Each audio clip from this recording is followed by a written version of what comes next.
Vous trouvez normal que les bâtiments de la fonction publique est à quelques mètres de la primature. Mais les bureaux de la fonction publique sont fermés jusqu'à 10 heures. Vous sentez ça normal? Comment le pays va évoluer? Il y a des gens ici qu'on appelle des étudiants.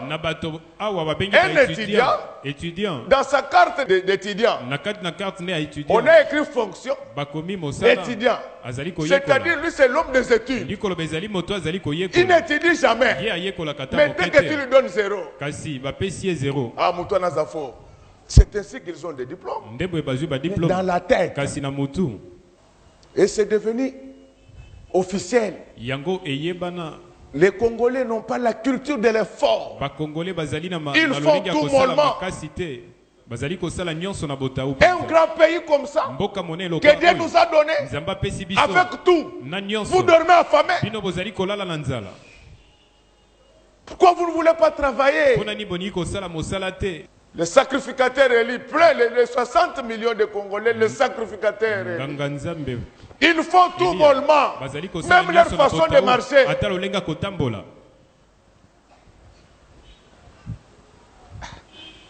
Vous voyez, tel que vous marchez lentement là, ce sont les retards que vous accumulez par rapport à votre avenir. Dieu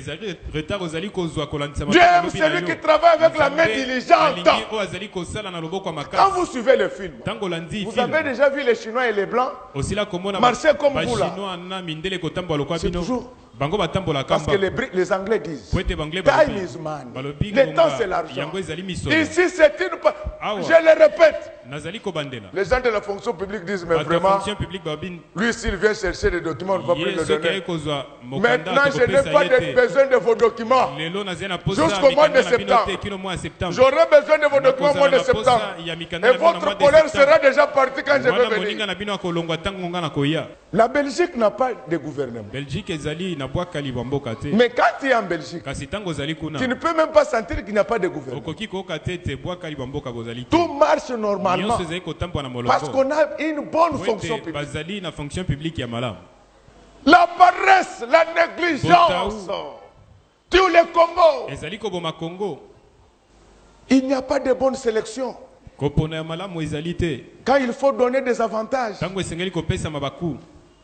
Vous avez vu avec les trucs des tracteurs, quelqu'un dit est-ce que ça vient faire quoi dans l'évangile? La Bible a dit allez faites de toutes les nations. Je m'adresse à toi, monsieur le sénateur, je te vois là, pour que tu ailles dire à tes amis que le pasteur Godé dit qu'on est dans la négligence. On amène les tracteurs pour aider le pays. Mais ceux qui ont distribué les tracteurs, dans le niveau Yassé, moi je suis fermier depuis une dizaine d'années. Ils ne sont jamais passés devant ma ferme. Ils ont pris. Est-ce que vous voyez maintenant l'impact de ça sur la vie de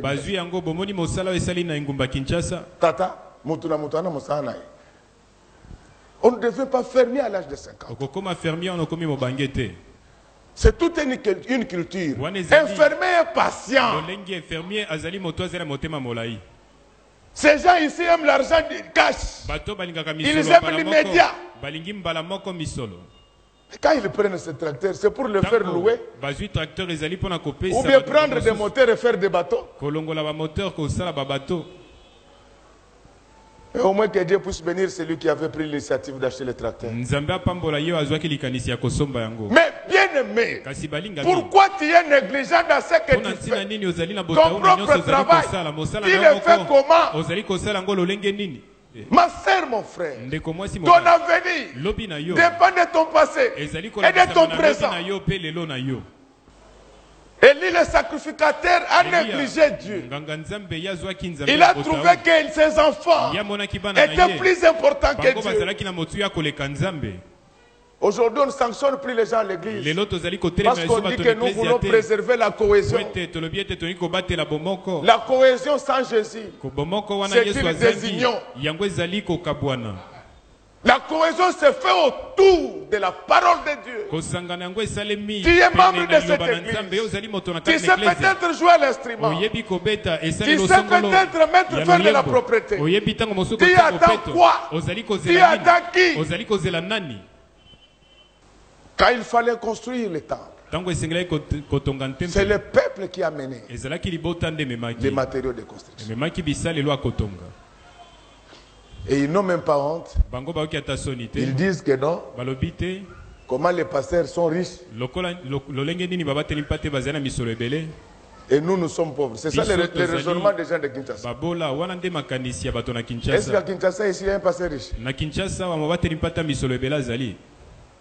Nous tous ici, c'est le moyen de vivre. Mais je sais que Dieu va me bénir, je serai riche. Dieu bénira beaucoup de pasteurs qui seront riches. Mais je vous explique pourquoi Dieu pense à ses serviteurs. Je fréquente beaucoup d'églises. Les pasteurs font tout presque seuls. La Bible dit, l'ouvrier mérite un salaire. Quand il ne travaille pas, il n'aura pas de salaire. Quel est ton rôle dans cette église? Qu'est-ce que tu fais dans cette église? Comment tu le fais? C'est pourquoi vous avez du mal à avoir la main de dedans. On ne vend pas les choses de Dieu. On ne vend pas la grâce de Dieu. Pour que tu travailles, c'est contre un salaire. Non, non. Réveillons-nous, les enfants de l'église. Ne travaillez plus mollement. Même dans vos affaires, ne soyez jamais paresseux. Il n'y a rien de facile dans le monde. Il n'y a rien. Toutes ces personnes que vous avez vues évoluer, ils ont dû tracer leur chemin dans la pierre, dans le roc. Parce que Dieu avait dit que c'est de la sueur de ton front que tu tireras ton pain. Et évitez de donner du noix épilché aux enfants, même pour nous les pasteurs. Il ne faut pas accepter que les gens jouent avec l'église. Alléluia. Amen. Les enfants ne doivent pas jouer avec l'honneur de l'église. Les enfants, ils ont joué avec l'honneur de l'église. Quand les gens passaient, ils disaient que de l'église d'Élie, ses enfants couchent avec les femmes à la porte. Et ils ravissent les offrandes. C'était l'honneur de Dieu qui était souillé. Une église de Dieu ne doit pas avoir la réputation des églises qui font les tapages. La Bible dit que c'est à cause de vous que mon nom est blasphémé. Nous devons plus respecter Dieu que de respecter les hommes. Les hommes, vous pouvez tout faire pour eux. S'ils ne vous aiment pas, ils ne vous aimeront jamais. Mais il y a celui qui aime franchement, qui aime sincèrement, qui n'oublie pas. La Bible dit, car Dieu n'est pas ingrat pour oublier tout ce que vous avez fait pour son âme. L'église ne doit pas avoir la réputation des personnes mal habillées. Quand on voit cette personne-là, on dit non, il ne faut pas lui parler parce que c'est la maman là qui a acheté le micro. Pardon. Maman, tu as amené le micro, mais il faut bien contrôler le vœu. Le vœu ici. Il ne faut pas que le vœu laisse voir la frontière entre Brazzaville et Kinshasa. La négligence.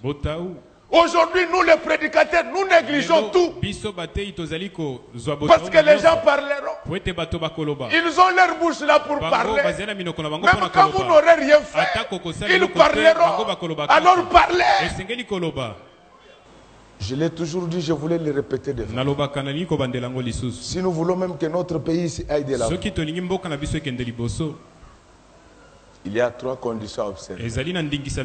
C'est la discipline des dirigeants. C'est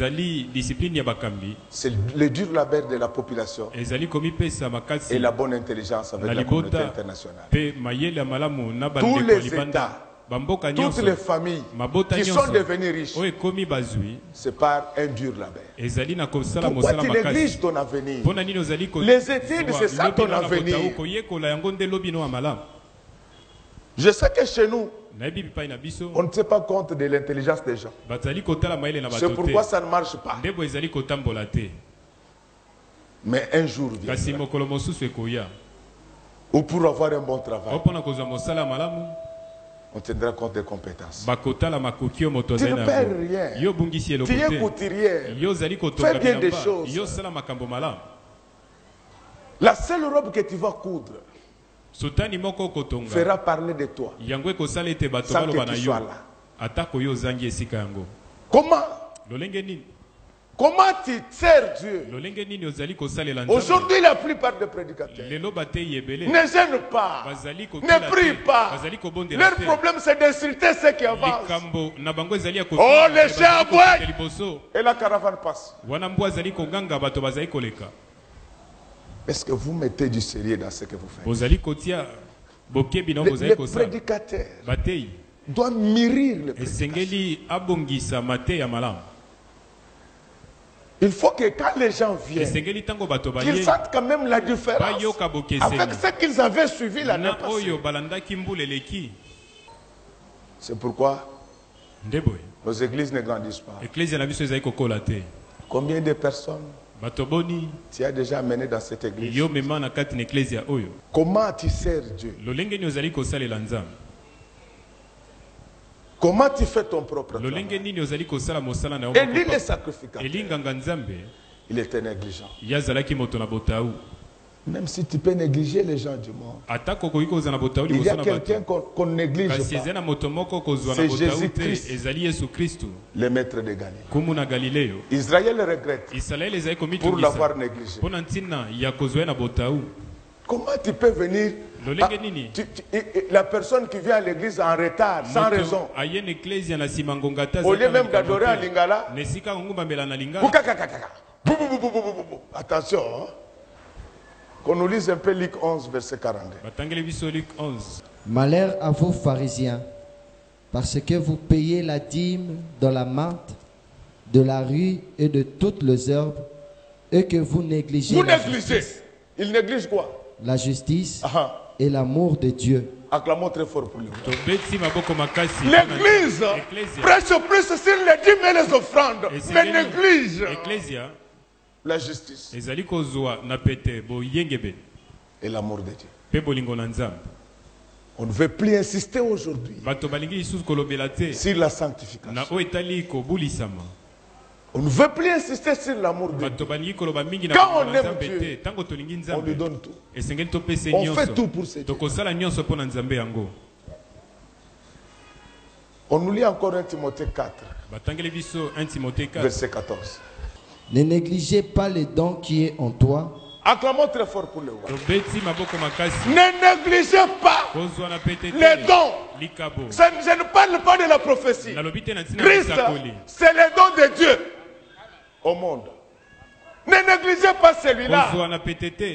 Si quelqu'un veut te séparer de Jésus, chasse-le. Les enfants, Dieu ne va pas vous bénir en courant. Il faut faire des sacrifices pour Jésus. Frère, Dieu, c'est lui qui t'a créé. Il peut seulement décider aujourd'hui. Il te retire les souffles. Tu ne bougeras pas. Alléluia. Amen. Il est le rémunérateur de tout ce qu'il a recherché. Tout ce que tu vas faire pour lui, il te payera avec la vitesse que tu accordes à cela. Je ne sais pas à quelle place vous mettez Dieu. Dans des pays des hommes normaux, quand les chefs entrent dans un bureau, ses collaborateurs se mettent debout. Les chefs, c'est le Dieu Tout-Puissant. C'est pourquoi la Bible l'appelle le roi des rois, le Seigneur des seigneurs. La Bible dit, servez Dieu avec crainte et tremblement. Est-ce que tu trembles quand tu entends la parole? C'est devenu une habitude. C'est pourquoi les gens s'entresultent même à l'église. Hébreux 2, Hébreux 2, 3, 4, on arrête par là. Comment échapperons-nous en négligeant un si grand salut? Comment échapperons-nous en négligeant un si grand salut? Le salut de Dieu, pasteur, ce n'est pas un petit salut. C'est un grand salut. Il concerne le temporel. Il concerne le sacré. Jésus a amené le salut total, intégral, global. Il sauve les malades. Il enrichit les pauvres. Il purifie les lépreux. Il nous amènera au ciel.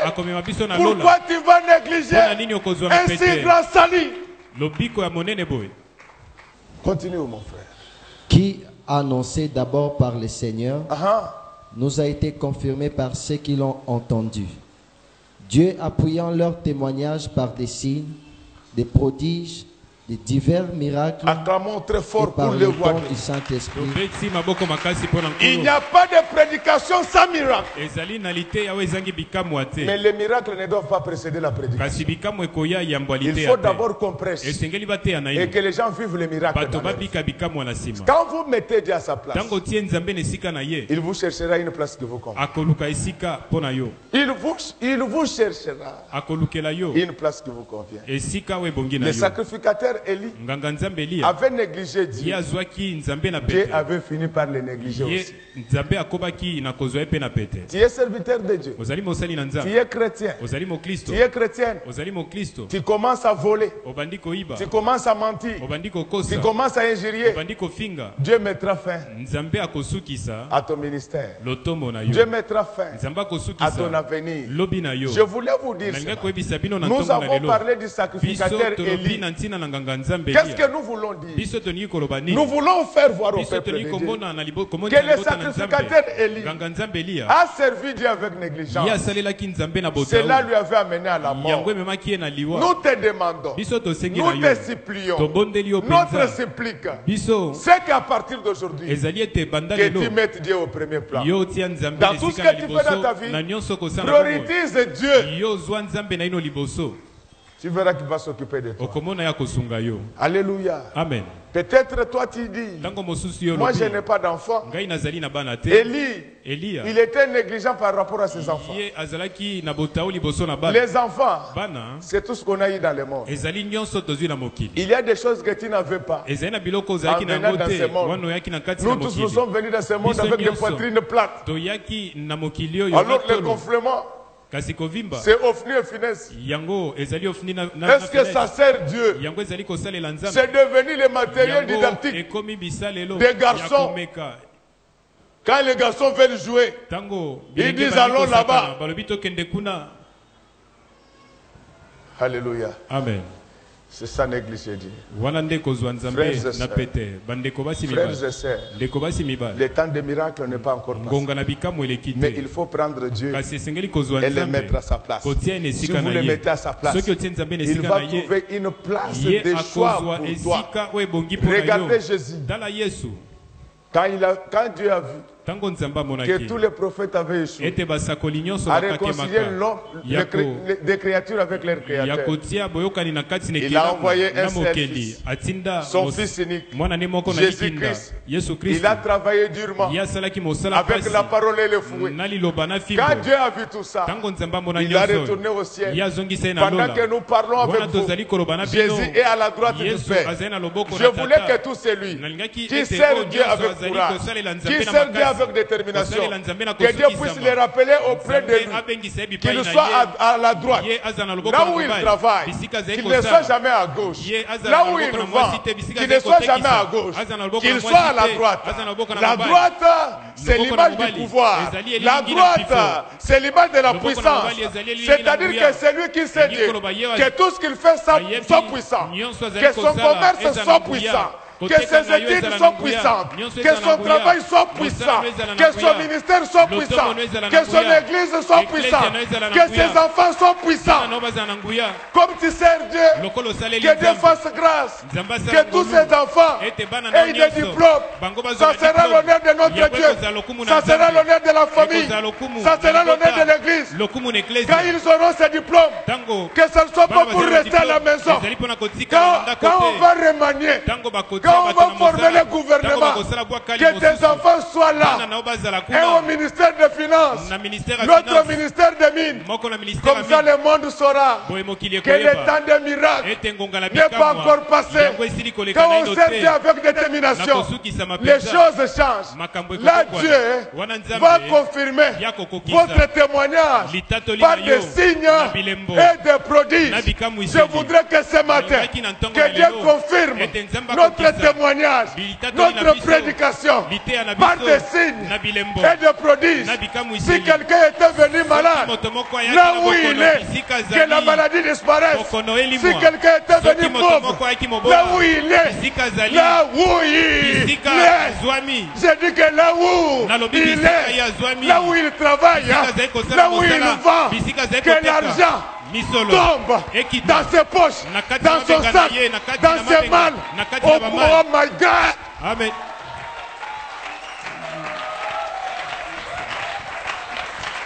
Le temps des miracles n'est pas encore passé. Notre Dieu, c'est un faiseur de grands. Soyez grands à partir de ça. Dieu ne vous veut plus malheureux. Il ne vous veut plus pauvre. Il ne vous veut plus malade. Mais il a besoin que vous quittez la négligence. Ne priez plus avec négligence. En pleine prière, il répond au téléphone. Tu vas seulement prendre le téléphone, on te dit que ton père vient de mourir. Tu vas faire quoi? Ça ne va pas arriver au nom de Jésus. Mais je voulais que vous appreniez à travailler avec détermination. Que ça ne s'arrête pas seulement au niveau de notre église, au niveau de votre commune, au niveau de votre district, au niveau de notre capitale, au niveau de notre pays. Que les gens apprennent à travailler avec détermination.